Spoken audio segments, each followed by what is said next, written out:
Anthony Richardson is back. We're going to discuss that plus more NFL news coming up here on For Verts as the Colts have flip-flopped again. Shane Steichen, after saying on Monday that he's going to stick with Joe Flacco, he has now changed his mind again on Wednesday. He's going to turn to Anthony Richardson, and apparently for the remainder of the season as the Colts sit at 4-6, has 7 games to go.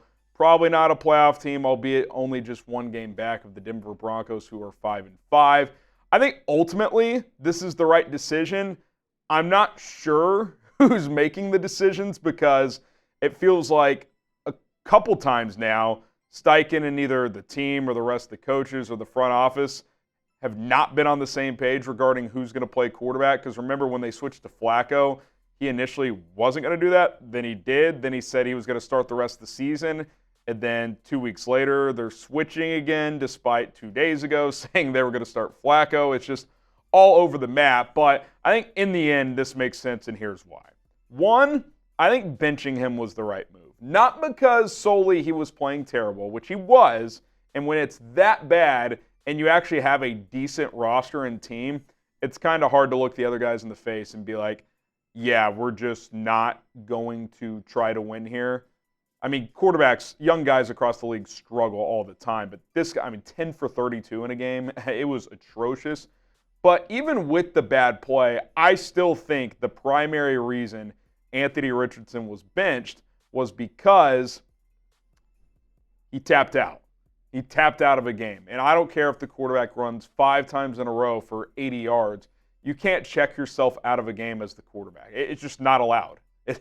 It's never happened, to my knowledge, in the history of professional football that the quarterback checks out of the game. So I think they had no choice to do that. But I think now you've come to the place where it's like, okay, he's learned his lesson. He sat. By the way, Joe Flacco hasn't been good, and we've lost the last 2 games.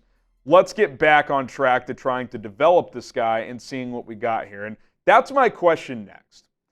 Is this a just the rest of this season to prove yourself thing if you're Anthony Richardson, or does he enter 2025 as the clear-cut Colts starter? Because this has been a windy road. The first 4 games of last year before he got hurt, I actually thought he looked pretty good, did some good things. Obviously missed the rest of the season. Came into this year as the clear starter, but they did sign Joe Flacco, who we saw last year was capable of playing at a high level and leading a team to the playoffs. So once Richardson started to struggle, Steichen probably felt the pressure to play the veteran.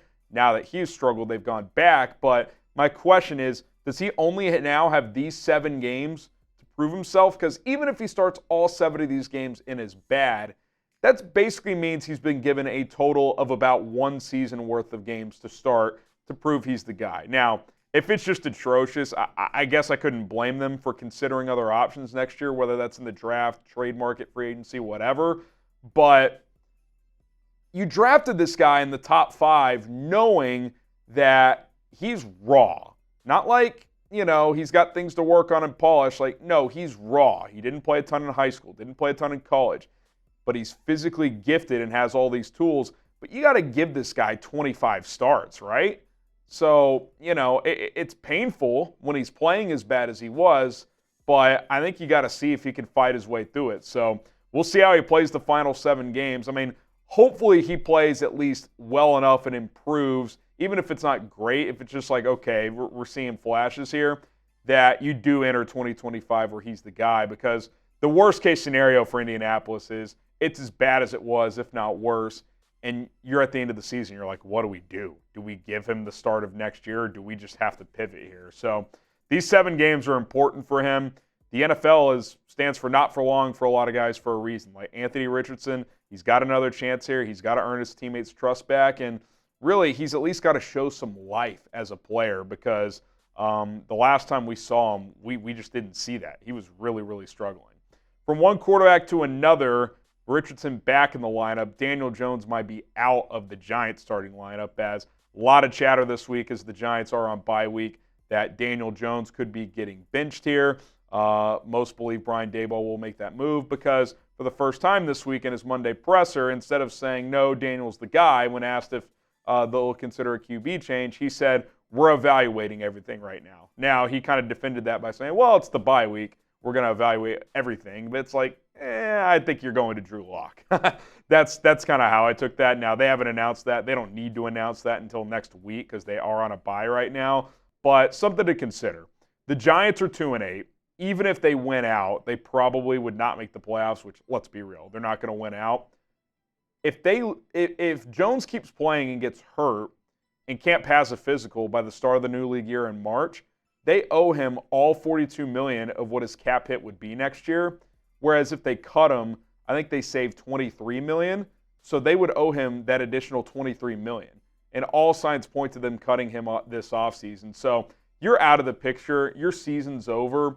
You got to put him on the bench. Like, that's way too big of a number to risk when you're going to be drafting a quarterback or signing something. There will be a new starter next year for New York. You can't risk this massive cap hit taking place. You're already going to have to eat like $20 million on the cap, but you can't eat $42 million. So I would be shocked if Jones played again this year. And let's be honest, it's past time to bench Daniel Jones. It was time last year. It was time 2 years ago. I know he won a playoff game, but giving him this contract was ridiculous. It always should have been the franchise tag, and then if he could prove it again and elevate even more, okay, different discussion, but he basically was just a poor man's Alex Smith, a very poor man's who managed games, and they won a bunch of tight, fluky games, including that playoff game when he actually did play well against Minnesota. But for the majority of his career, he's been a bad player.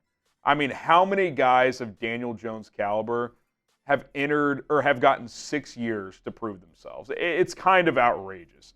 Nowadays, we always bitch about teams being too impatient, like this Richardson thing. Like, if the Colts pivot after this year, everybody's going to be like, you didn't even give him a chance. Whereas Daniel Jones, it's like, you gave him 8 chances, 6 years. You paid him. You paid him. So it's over. They can't put him back in there. And quite frankly, I would have him inactive. I would have Drew Lock be the starter, Tommy DeVito be the backup. I would not risk him having the chance of re-entering a game this year, and then you just cut him after the season. I think it's pretty clear that that's what you're going to have to do here. So Daniel Jones, I think the time is up for DJ, and there'll be a new quarterback next year. They're in that race to draft somebody, which is why maybe you just consider DeVito because he's probably a better tank commander than Drew Lock, but we'll see what they end up doing. Hit that subscribe button. We got one more story to get to here in a second here on 4 Verts, but we're bringing you content every single day, the latest NFL news, my reaction to top storylines out there. Put out a college football chaos scenario earlier today. The SEC could have 7 teams finish 10-2 in the regular season. What does that mean for a potential college football playoff situation? I dove into that, so come check that out on the channel. Subscribe, go to the video content tab. You'll be able to find that video right there. Okay, speaking of college football, Dan Lanning, the Oregon Ducks head coach, apparently is getting discussed in NFL circles, according to ESPN's Jeremy Fowler. I thought one line in his little article about this situation that caught my eye was this one. A league executive told Fowler that Dan Lanning has some Dan Campbell to him, and I found that pretty interesting. Now, I think Lanning's an intense guy. I'm not sure he's quite Dan Campbell level, but maybe there's some leadership traits that are similar. There's some overlap there. I know that there was talk in the past that Dan Lanning is interested himself in the NFL. Now, he's got it booming at Oregon. He's making a lot of money. He's very comfortable. So I think it would have to be for the right situation. But it did get me thinking with the NFL or college football in some ways becoming more like the NFL. NIL, transfer portal is basically free agency. You're kind of getting these different experiences which are similar to the NFL. I do just wonder, like, will a college coach make the jump this year? Like, Lanning clearly is the guy who's garnering interest. Could Kirby Smart do it? Like, Georgia has kind of slipped a little bit since Todd Monken left. Could Kirby Smart consider making the jump? I've always wondered, especially if Ohio State gets kind of tired of him, would Ryan Day just try to jump to the NFL? I don't know if he's got that steam anymore, but a few years ago it felt like he could have maybe done that. Another name out there that people wonder about is like Lane Kiffin. Lane got the Raiders head coaching job when he was like 32, 33 years old. Obviously, he wasn't mature enough, but feels like he's mellowed out a bit. Could he get another chance here? And then one more name I'll throw out there as we talk about potential college coaches making the jump with this Dan Lanning report is, what about Lincoln Riley?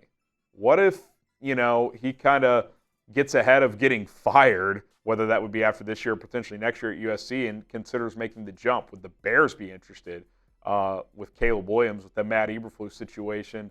I also think Lincoln's a name to keep an eye on as an NFL offensive coordinator. If he were to get fired at USC, I don't think he would just straight up leave to go be an NFL OC. A, head coach to OC. B, he's got a crazy buyout, so to leave on his own without reaping some of the benefits of that would seem unlikely. But it'll be interesting because, again, the college, not necessarily the game, but like the recruiting aspect, the NIL, managing a roster, it does feel more like the NFL than ever. So you could see coaches get more opportunities to make that jump than in recent years. What say you? Do you think a college coach makes the jump to the NFL as a head coach this year? Yes or no? And if you do, drop some names or a name in the comment section down below, because I do think this could be an offseason where potentially that could happen, whether it's Dan Lanning or someone else. All right, that's going to do it for this episode of For Verts. Again, more NFL and college football coverage on a daily basis. We're less than 500 subscribers away from 5,000 on the channel. The more subs we get, the more content we can do, the more live streams we can do. So come rock and roll with us here on For Verts. My name is Harrison Graham. We will see you guys soon.